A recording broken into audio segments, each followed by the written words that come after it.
انتقال کے بعد کا جو پہلی تنخواہ حضرت کی آئی، انہوں نے امی کی دوائیوں کے پیسوں کے برابر وہ پیسہ صدقہ دے دیا۔ اسی دن خواب میں ان کی امی جان آئی اور کہا کہ بیٹے تیرا تحفہ مجھے مل گیا۔ اللہ اکبر، سبحان اللہ۔ ایک راستہ اللہ نے رکھا خواب کا، وہ آتے ہیں اور اپنے گھر والوں کو پیغام پہنچاتے ہیں تمہارا تحفہ مل گیا۔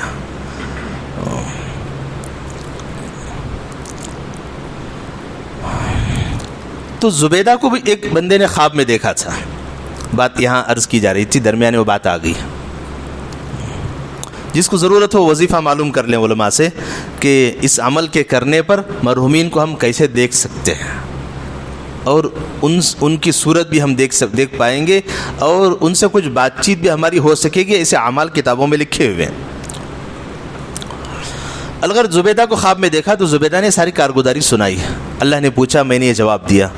پھر اللہ نے کہا کہ جب زبیدہ پریشان ہو گئی، میں نے اتنا بڑا کارنامہ انجام دیا، حاجیوں کو میں نے پانی پہنچایا، اب مجھے خوشی یہ تھی کہ جب میں مروں گی تو اللہ کے پاس یہ تحفہ پیش کروں گی، یا اللہ میں نے تیرے نیک بندوں کو میں نے پانی پہنچایا، ان کو پیاس سے مرنے سے میں نے بچایا ہے، یقیناً میرا اللہ خوش ہو جائے گا۔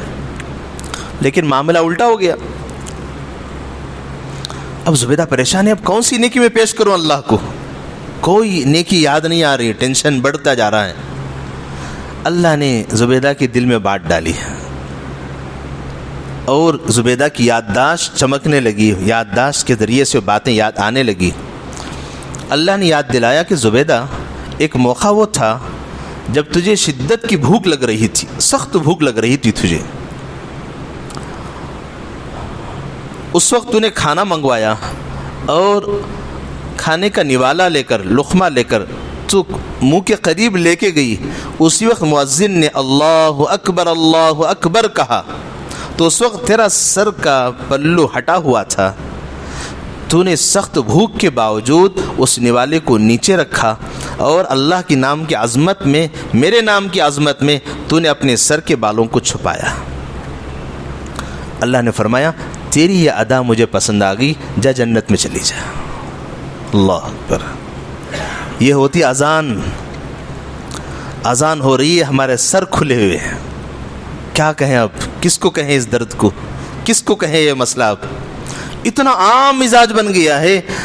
تو ہم نے تو پہلے یہ ماحول نہیں دیکھا تھا بھائی، اذان ہوتی تھی تو چاہے گھر میں ٹی وی بھی چل رہی ہو، ڈیک بھی چل رہا ہو، جیسے بھی حال ہو، چاہے کتنا بھی گیا گزرا مسلمان ہو، وہ ساؤنڈ کم کر دیتا، یا ٹی وی آف کر دیتا، یا اپنا ریڈیو بند کر دیتا، یا اپنا ٹیپ ریکارڈ کا ساؤنڈ کم کر دیتا، یا جو کپڑا ہو اس کو اٹھا کے سر پہ ڈال لیتا، اور گھر کی خواتین، گھر کی عورتیں اپنے سر پہ دوپٹہ اوڑھنی اوڑھ کے اذان کی عظمت میں بیٹھ جاتی۔ لیکن آج ماحول ہی بدل گیا، بندہ مسجد کے باہر کھڑا ہوا ہے، جہاں مسجد میں اذان دی جا رہی ہے وہیں بغیر سر پہ ٹوپی کھڑا ہوا ہے، کوئی اللہ کے نام کی عظمت نہیں ہے۔ اللہ کے نام کی عظمت کی سب سے پہلے نشانی یہ ہے دنیا کی باتیں اسی وقت بند کر دی جائیں اور سر کو ڈھانپ لیا جائے، وہ ایک مسلمان کی نشانی ہے۔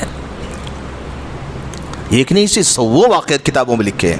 ایک عورت تھی قریہ دیہات کی جو پڑھنا لکھنا کچھ نہیں جانتی تھی، جب اس بندی کا انتقال ہونے لگا، قریب کا موقع ہے، اب بستر پہ پڑی ہوئی ہے، اس موقع پہ وہ اللہ کی بندی کچھ ایسے الفاظ کہنے لگی جو الفاظ گھر والوں کو سمجھ میں نہیں آ رہے تھے۔ تو گھر والے نے مولوی صاحب سے جا کر کہا، مسجد کے قریب امام صاحب تھے، مولانا تھے، ان سے کہا کہ حضرت ہماری امی جان کچھ کہہ رہی ہے، وہ ہماری سمجھ سے باہر ہے، پتہ نہیں کون سی لینگویج وہ بات کرنے لگی۔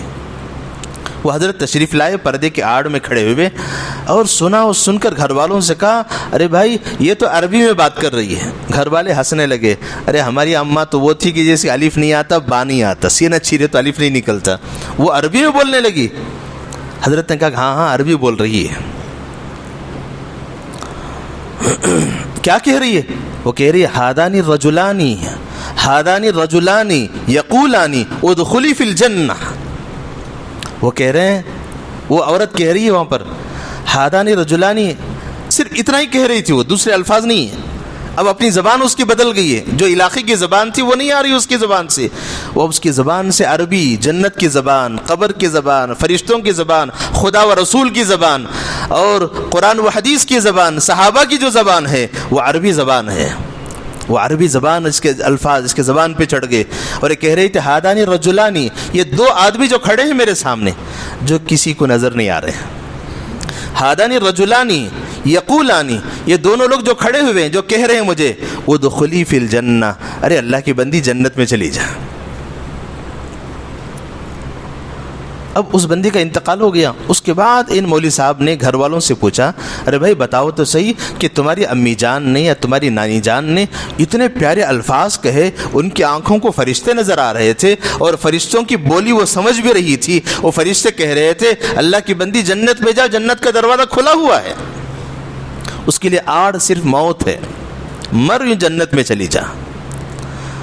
تمہارے امی جان وہ کون سا کام کرتی تھی جس کی وجہ سے دنیا میں ہی جنت کی بشارت ان کو مل گئی؟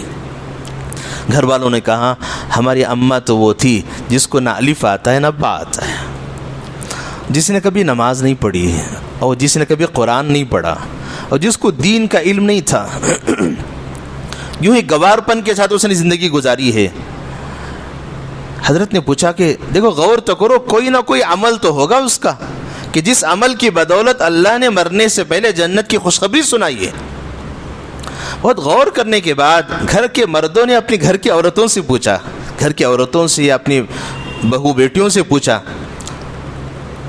تو تب یہ پتہ چلا کہ ان کی امی جب گھر میں جھاڑو دیتی تھی یا گھر میں برتن مانجتی تھی یا پکاتی تھی، اس موقع پہ جب بھی مؤذن اللہ اکبر کہتا، جس حالت میں جہاں جیسے کھڑی ہے اسی حالت میں سارا کام چھوڑ کے کھڑی ہو جاتی تھی اور سر پہ دوپٹہ اوڑھتی تھی، جھاڑو دیتے دیتے گھر کے درمیان جھاڑا ہے اور اذان ہو گئی وہیں رک گئی، وہیں کھڑے ہو گئی، میرا اللہ کا نام لیا جا رہا ہے، اللہ کے نام کی عظمت میں آگے کوئی دنیا کا کام نہیں چلے گا، چاہے کھانا خراب ہو جائے، سالن بگڑ جائے اور گھر گندا رہ جائے کوئی حرج نہیں، میرا اللہ کا نام سب سے بڑا ہے۔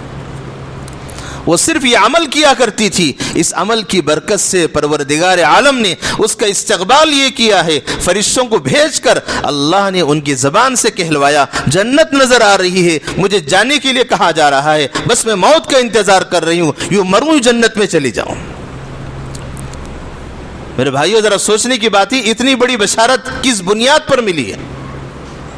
صرف اس بنیاد پر ملی کہ اذان کا جواب دینا اور اذان کی دعا پڑھنا، اس بنیاد پر پروردگار عالم نے اس کو کلمے کی موت، ایمان کی موت نصیب فرمائی اور دنیا میں جتنے گناہ ان سے ہو گئے سارے گناہ دھل گئے، سیدھے جنت میں پہنچ گئے۔ یہ دو واقعات ہمارے لیے بڑے نمونے ہیں۔ باقی سوچنے کی بات یہ ہے، اگر یہ کمی میرے اور آپ کے پاس اگر ہے، اذان کے موقع پہ ہم دنیا کی باتوں میں لگے ہوئے ہیں، ایک دوسرے کے دوستوں سے ملاقات میں جڑے ہوئے ہیں، کسی سے فون بات کر رہے ہیں، 1 منٹ کے لیے ان سے کہہ دیں بھائی اذان ہو رہی، میں اذان کی بات کرتا ہوں۔ سچ کہتا ہوں کہ اس جملے سے سامنے والے پہ اتنا اثر پڑے گا، گویا کہ آپ نے بہت بڑی دعوت اس کو دے دی، میرے اللہ کا نام لیا جا رہا ہے، اللہ کے نام سے بڑا نام کسی کا نہیں ہے، اس کے کلام سے بڑا کلام کسی کا نہیں ہے۔ میرے اور آپ کی بات بند ہو سکتی ہے لیکن میرے اللہ کے کلام کے درمیان تمہاری بات کا آڑ آنا میرے لیے برداشت نہیں ہے۔ بیوی بچوں سے بات کر رہے ہیں، رک جائیے 1 منٹ کے لیے، 2 منٹ کے لیے، 3 منٹ سے زیادہ اذان کہیں نہیں ہوتی۔ 2 منٹ میں اللہ کے یہاں سے میرے اور آپ کی مغفرت کی بشارتیں مجھے اور آپ کو مل رہی ہے، گناہوں کے دھلنے کے فیصلے ہو رہے ہیں، جنت کی بشارت کا پیغام مجھے اور آپ کو مل رہا ہے، زندگی ایمان کی، موت کلمے کی ملنے والی ہے، صرف ایک عمل پر، وہ ہے اذان کی، میرے اللہ کے نام کی عظمت کی لاج رکھنا، اور اس کے بعد اذان کے فوراً دعا پڑھنا۔ کہا کہ جو بندہ یہ عمل کر لے گا، اتنا سا عمل، زیادہ ہے زیادہ پورا ملا کے 5 منٹ کا عمل، جو بندہ یہ عمل کر لے گا، زندگی اچھی، موت اچھی، خبر کا معاملہ اچھا، حشر کا معاملہ اچھا، پل صراط پہ بجلی کی طرح پار ہوگا، جنت میں اپنے محل میں پہنچ جائے گا۔ کتنا سستا سودا ہے، کتنا آسان کام ہے، کریں گے انشاءاللہ، کوئی مشکل تو نہیں ہے۔ آج کے بعد طے کر لیجئے جہاں بھی جس حالت میں بھی ہم اذان کی آواز سنیں گے فوراً اپنا فون روک دیں گے, سامنے والے کی بات چیت کو بند کر دیں گے, ان سے عظمت سے کہیں گے بھائی اللہ بڑے ہیں, اللہ کا نام بڑا ہے. اس کے بعد ہم اپنی بات چیت چالو کریں گے. رک جائیے, اذان کا جواب دیجئے, انشاءاللہ اس کے دل میں بھی اللہ کی عظمت پیدا ہوگی, وہ بھی عمل والا بنے گا. لہذا یہ کچھ اسباب ہیں, بات لمبی ہوتی جا رہی ہے, مختصر اگلے جمعہ اس کو عرض کروں گا کہ اچھی موت مرنے کے لیے, کلمے کی موت مرنے کے لیے کیا کیا کام کرنا چاہیے. ان میں سے ایک کام اذان کا جواب دینا, اس کے بعد دعا پڑھنا, اور اس کے بعد وضو میں مسواک کی پابندی کرنا, اور تیسرا ہے آنکھوں سے غلط نہ دیکھنا, چاہے وہ غیر محرم عورت ہو, کسی بھی بند چیز کو بھی, کسی بھی غلط چیز کو آنکھوں سے نہیں دیکھنا. چوتھا ہے گناہ نہ کرنا. جو بندہ ان 4 باتوں سے بچے گا اللہ رب العزت زندگی اچھی بنائیں گے, ایمان کی موت نصیب کریں گے.